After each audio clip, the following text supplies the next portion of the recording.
Imagine this, a quiet morning in July 1518. In the city of Strasbourg, part of the Holy Roman Empire, the sun rises over cobblestone streets. Vendors set up their stalls, townsfolk go about their day, and priests prepare for Mass. But on this day, something strange happens. A woman named Frau Trophea steps into the street. Without music, without warning, she begins to dance. At first, people think she's joking. Then they think she's possessed. But hours pass. The sun climbs, then sinks, and still, she dances. She dances until her feet bleed, until her body shakes, until she collapses from exhaustion. But the next morning she gets up and continues. This is not folklore. This is a true story, documented by physicians, church leaders, and city officials. It would come to be known as the Dancing Plague of 1518. Within days, more join her. 10, 20, 50, men, women, even children begin to dance uncontrollably in the streets of Strasbourg. They cannot stop. They do not speak. Their eyes are vacant. Their bodies twitch and spin, sweat pouring from their faces. By the end of the week, over 100 people are dancing. Some are said to dance for 6 days straight.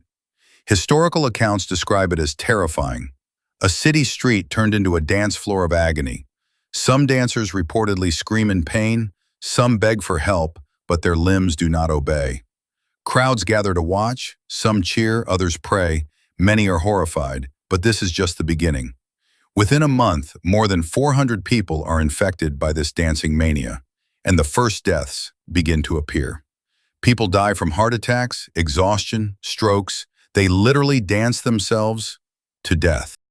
City leaders are baffled. They call in physicians. The doctors say this is not demonic possession, but a physical illness. They believe the only cure is more dancing. So the city takes action. They build wooden stages in the town square. They hire professional musicians. They even pay dancers to accompany the afflicted. Let them dance it out, they say. If it's in the blood, it must come out. But instead of curing the dancers, it only draws more. The stages collapse under the weight of writhing bodies. The music drives them further into madness. Some begin to foam at the mouth, others collapse and die. After weeks of chaos, the city finally turns to the church. They declare it a spiritual crisis. The dancers are sent to a mountain shrine dedicated to Saint Vitus, the patron saint of dance and epilepsy. There, far from the music and the crowd, they are made to fast, pray, and ask forgiveness. And then, as mysteriously as it began, the dancing stops. Even now, historians and scientists debate what really happened. Theory 1. Ergot poisoning. Some suggest the dancers were poisoned by ergot, a fungus found on damp rye that produces LSD-like effects. Ergot can cause hallucinations, spasms, and psychosis. But the effects of ergot usually do not last for days, and it doesn't explain why so many people were infected so quickly and in the same way. Theory 2. Mass hysteria/psychogenic illness. This is the most widely accepted theory today. Strasbourg in 1518 was a city in crisis. Famine, disease, and religious fear gripped the people. Many believed in curses, in saints, in divine punishment. Under intense psychological stress, it is believed that the people suffered a collective psychological breakdown, where the mind creates physical symptoms.